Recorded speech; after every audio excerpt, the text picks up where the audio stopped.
Damura FC berhasil melaju ke babak 16 besar turnamen HUT ke-69 PS Karya Utama setelah mengalahkan Sinar Sukma melalui drama adu penalti.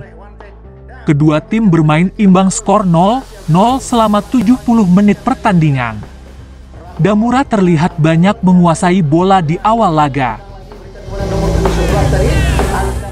Damura dominasi menghadirkan sejumlah peluang melalui tendangan Zulfadli namun masih belum tercipta gol. Skuad tim Damura asal Pidi terus melancarkan serangan menekan pertahanan bawah Sinar Sukma Aceh Besar.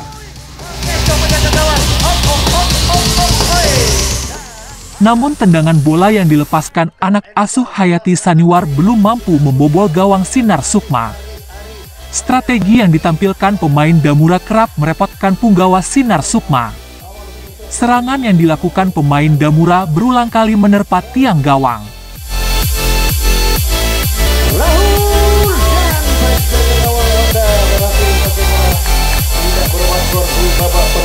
Sementara Sinar Sukma mengandalkan serangan balik untuk menggempur pertahanan kubu Damura. Tendangan keras Forlan dari titik tengah lapangan membentur mister gawang yang dijaga Rizky Fikrillah. Kedua tim masih sama-sama beruntung dan tidak terjadi kebobolan. Pada babak kedua Damura mulai merombak pemain sayap untuk mendongkrak serangan.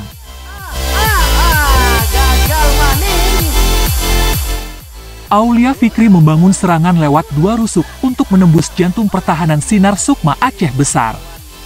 Kerja sama Irfanda Usman dan Dian Ardiansyah juga belum membuahkan hasil untuk Damura. Bola berhasil diamankan kiper Sinar Sukma.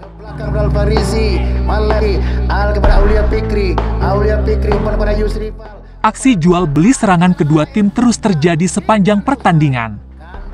Pemain Sinar Sukma memiliki sejumlah peluang berbahaya di depan mulut gawang Damura, namun gagal pada penyelesaian akhir sehingga bola diamankan Rizky Fikrillah.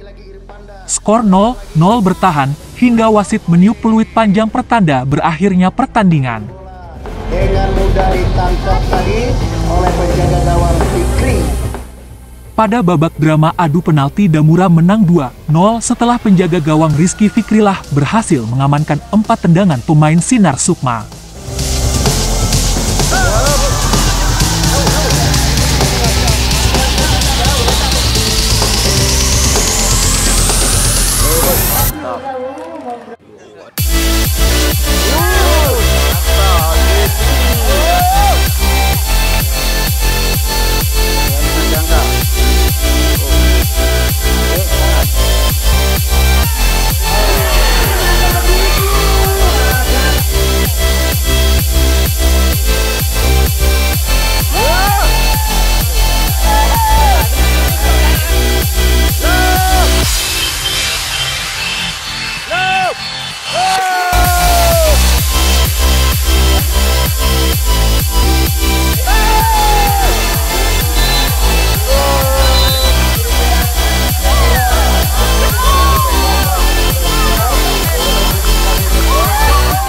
Presiden Damura, Hayati Saniwar mengaku sangat bangga melihat pemain yang tampil maksimal dan bekerja keras untuk memetik kemenangan meski menang pada drama adu penalti. Menurutnya semua putra Pidi yang membela Damura berhasil memberikan yang terbaik di laga melawan Sinar Sukma yang berlangsung di Lamreung, Aceh Besar. Dari Aceh Besar, Rudi Loka melaporkan. Gawang yang dipakai adalah gawang sebelah kiri penonton.